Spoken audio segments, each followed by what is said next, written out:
Hello, everyone. Hope you are well on a Wednesday. This world is just truly upside down, isn't it? I mean, it's every day something is going on or that we hear about that just confirms that we are still firmly in the bizarro Twilight Zone world. The same one we've been in for at least 2 years now, I believe, right?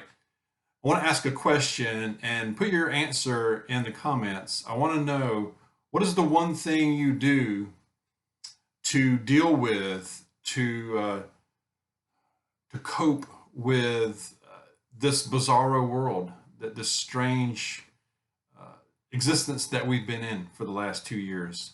Does it seem like we're gonna get out of it anytime soon, if ever?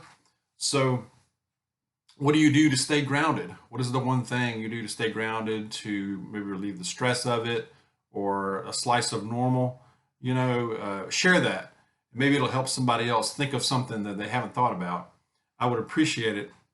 To the topic, Canadian truckers are blocking a highway near the U.S., near the border. This is near the U.S. Manitoba International border to protest the mandates.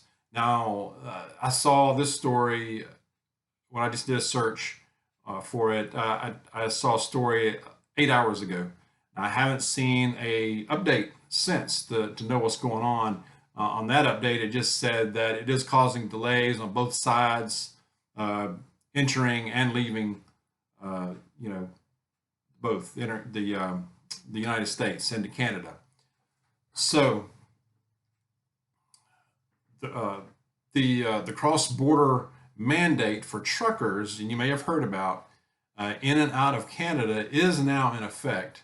The United States mandate takes effect on the 22nd, January 22nd, and that is Saturday, I believe. So, it may take a few days to see the real consequences of this, but there will be consequences. I believe there will be a pretty big impact on this. So keep in mind that any impact is taking place in a supply chain system that's already messed up, in my opinion, unstable at best. So this could really rocket a lot more. All right. Uh, I believe this is more likely to be a bigger disruption in the supply chain than a lot of people think, and that it's already under a severe amount of stress, the supply chain in many areas. Okay.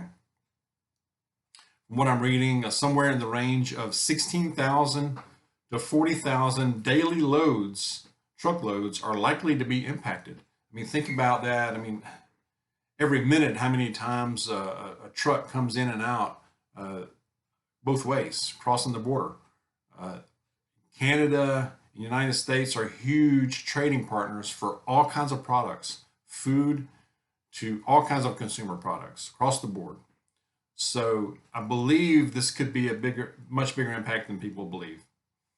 And you probably won't hear about it. You won't hear it reported, at least not at first, not for a while.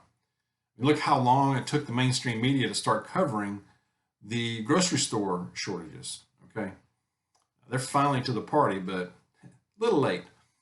So I was also reading, it says the mandate throws a major wrench in the Canadian North American supply chains, of course.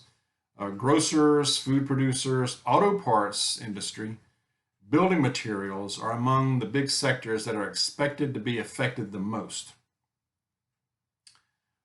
So we really hope that we're not at a stage where you see food insecurity, where you actually go to the grocery store and there's nothing on the shelf. They say they hope it's not going to be like that, but that could be the worst case scenario. It's very possible. The truth is, no one really knows how bad the disruptions will be. So it'll take a little time. Maybe not too long to tell, though.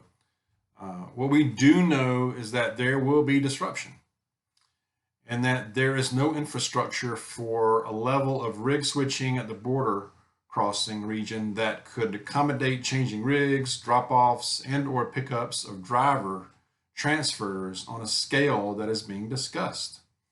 The logistics here are a total mess, and that's from industry insiders talking about this. So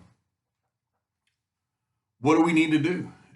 keep stacking it, of course, but think about how this can affect us down on our level. Not just food, it's going to be more than that. Auto parts, if your vehicle is about due for some maintenance, even just an oil change, it requires an oil filter, oil. So if you're close to it, to that point, go ahead and get it done, get it knocked out. So auto parts, building materials, raw materials for just a lot of industries. We may go in the store and see more than just pasta being low on the shelf, and juice, meat. So like I said, auto maintenance or any other maintenance, anything around your home that you're trying to get, that's the home improvement, any materials, your gardening stuff, go ahead and get it. Been talking about that for a while though. So something to think about. Share your thoughts on this, but I just believe it could really be felt pretty quickly, actually.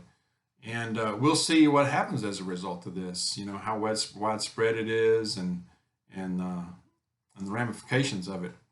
I do want to share a verse, of course. Verse of the day is 1 Peter chapter 4 verse 8. Says, above all, keep loving one another earnestly, since love covers a multitude of sins. Indeed, it does. Keep loving one another. Keep looking after each other. Let's support each other. Anything we can do to help each other, whether it's in person where you live or here on this channel. If you can read through the comments, and a lot of times people will post questions about things, and I don't know the answer to everything. So if you can chip in and help out, it's a great. It really helps a lot. So we have a lot of that on this channel. I'm very appreciative. I'm very grateful of that. Please keep it up. So for now, I will say, take care. Be aware out there. Be careful. God bless you. I'll see you soon.